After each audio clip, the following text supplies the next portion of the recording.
I used to say F meditation. I'm not joking. I used to think meditation was a bunch of bullshit, and I really resisted it until I understood what meditation was and really like the benefits of it.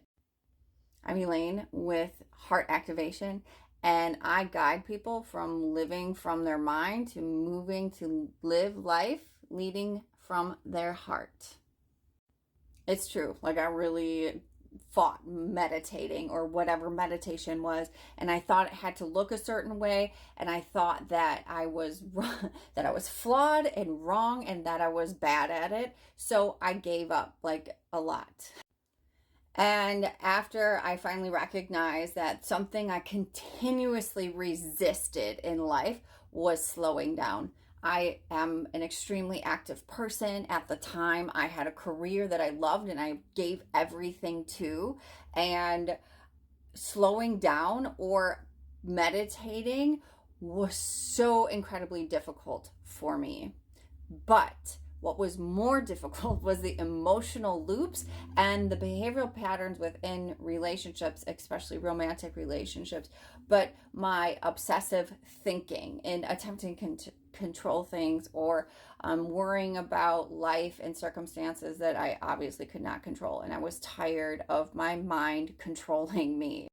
And what I have learned is that a lot of people, when they think of meditating, that they actually think that we are controlling our mind. But that's the exact opposite of it. We're learning to work with the mind. A lot of what, and I honestly don't see too many people teaching meditation because people, I feel, just naturally think like, oh, I should know how to meditate. Well, meditation and the etymology, the root of meditation, is Latin, like most words, but the Latin root is meditare. Meditare actually means to think, to prepare, to contemplate deeply, and to practice one's cognitive ability. I mean, not cognitive, but it talks about practicing our mind and preparing oneself for deep contemplations. Nowhere in there does it say you need to have a clear mind. No, that's impossible. Like, a lot of people talk about like ego death, or we need to fix our mind, or I wish that my thoughts would just stop. And that's part of learning how to meditate. And presence and observational awareness is actually learning that the thoughts will always be there. It is a part of you, but it's understanding that you yourself, your essence, the inside of you, the purity of your being, you are not your thoughts. Your thoughts are a filter that give you the information on how you perceive your reality. If we're breaking that down simply in simple terms, your thoughts are just the thoughts. It is the emotional attachment. So the emotions that we have to the thoughts. So such as like judging ourselves on not being able to stop thinking, right? Not or judging ourselves because we think we're doing it wrong. Those are the emotional attachments to our thoughts. And so what I do in my magic and meditation workshop, which you see, I have this book right here. My workshop is based off of this book that I published in 2023. And this is the foundational piece, because what this helps, I mean, this is helpful for everybody, right? But when people begin to understand that they're living from their mind, that they are overactive thoughts, that they are highly stressed out, and they actually don't know how to be still, they don't know how to calm their mind, where we bring this is into the body. And so I teach all different types of techniques for you to be able to learn for your meditation practice. I share what's worked for me, and I share other things that could possibly work for you. So you begin to grab the tools that are necessary in order for you to live meditatively, in order for you to learn presence, in order for you to learn what your thoughts are actually like saying, and actually that your thoughts aren't bad. Resistance to them is really what creates the struggle.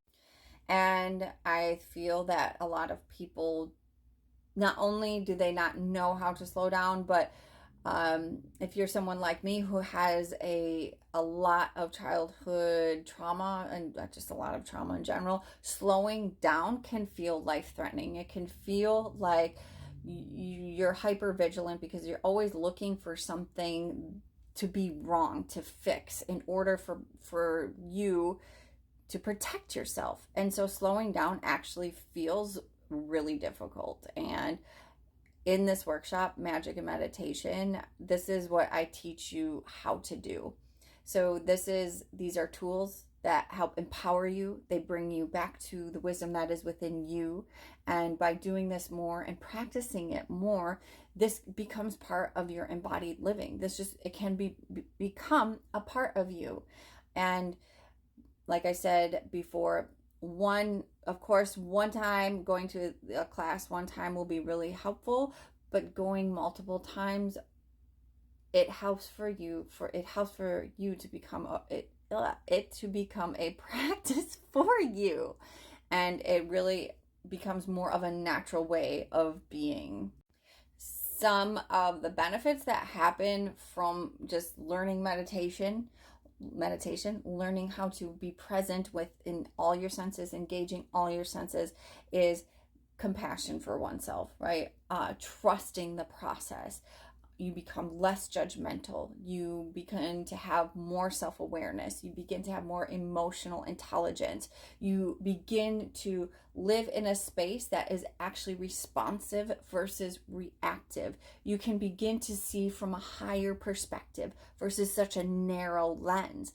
You begin to see life in all of the mundane magic around you. It is magic that happens when you can turn the chaos that you are experiencing from the outside and turn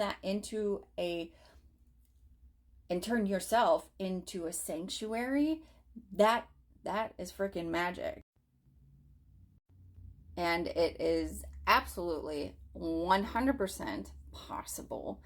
It does take time, and it also takes you learning how to work with your mind, not shut it off, but learning how to work with it. And so I look forward to connecting with you and guiding you through these spaces and being able to show you unique tools and techniques to be able to begin to cultivate your own meditation practice. And if you're interested, the link will be in my description, and I look forward to seeing you then. Much love.